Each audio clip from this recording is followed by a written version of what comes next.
முதல் ராசியாக மேஷ ராசி நண்பர்களுக்கு விரய சந்திரனாக இருப்பது, சுகஸ்தானாதிபதியாக இருப்பது, இன்று கண்டிப்பாக மதியத்திற்கு பிறகு 11:43 சனி சாரத்தில் உத்திரட்டாதியில் சந்திரன் சஞ்சரிக்கும் பொழுது விரயங்கள் செய்யும் பொழுது சற்று அதிக நிதானமும் ஆரோக்கியத்தில் சற்று அதிக கூடுதல் கவனமும் உங்களுக்கு உதவியாக இருக்கும்.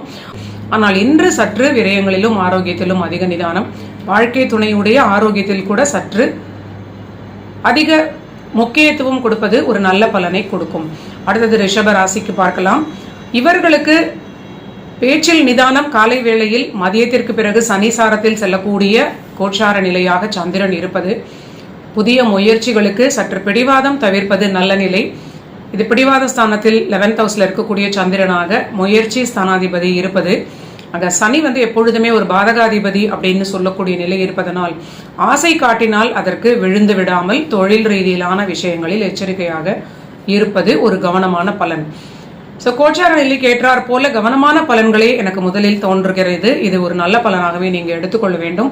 ஒரு எச்சரிக்கையான நிலையாக இதை நீங்க எடுத்துக்கொள்ள வேண்டும்.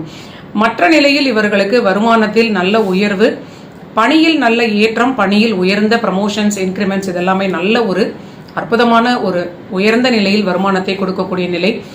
அற்புதமான திங்கிங் கெப்பாசிட்டி இவங்களுக்கு ரொம்ப ஒரு நார்மல் டேஸ்ல திங்க் பண்ணுவதை விட 5ஆம் வீட்டில் பகை பெற்ற செவ்வாயினால் இவங்களுக்கு ரொம்ப ஒரு வித்தியாசமாக யோசித்து ரொம்ப கிளவரான முடிவுகள் எடுக்கக்கூடிய வகையில் இது ஒரு நன்மையான பலனையும் கொடுக்கும். வாழ்க்கை துணைக்கும் லாபம் எல்லாமே சிறப்பாக இருக்கிறது. ஆனால் இன்று சந்திரன் சனிசாரத்தில் செல்லக்கூடிய நிலை மதியத்திற்கு பிறகு 11:43 பிறகு 11:53 பிறகு ஆசையான சில விஷயங்களில் மோசம் போகாமல் இருப்பதற்கு பேராசைப்படாமல் இருக்க வேண்டிய ஒரு நிலை.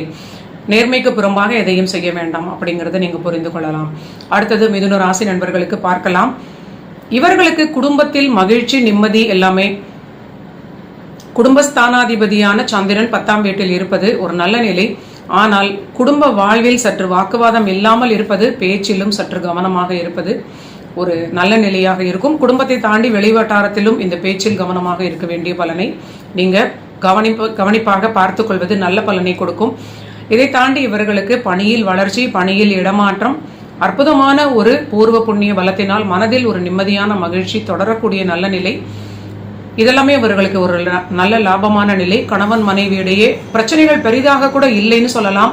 ஒரு இணக்கமான ஒற்றுமையும் கூட இருக்கக்கூடிய நல்ல நிலையாகவே காட்டுகிறது. புதிதாக யாரிடமாவது வாக்கு கொடுக்கக்கூடிய சூழல் வரும் பொழுது சற்று நிதானமாக பேசுவது உங்களுக்கு பாதுகாப்பை கொடுக்கும்.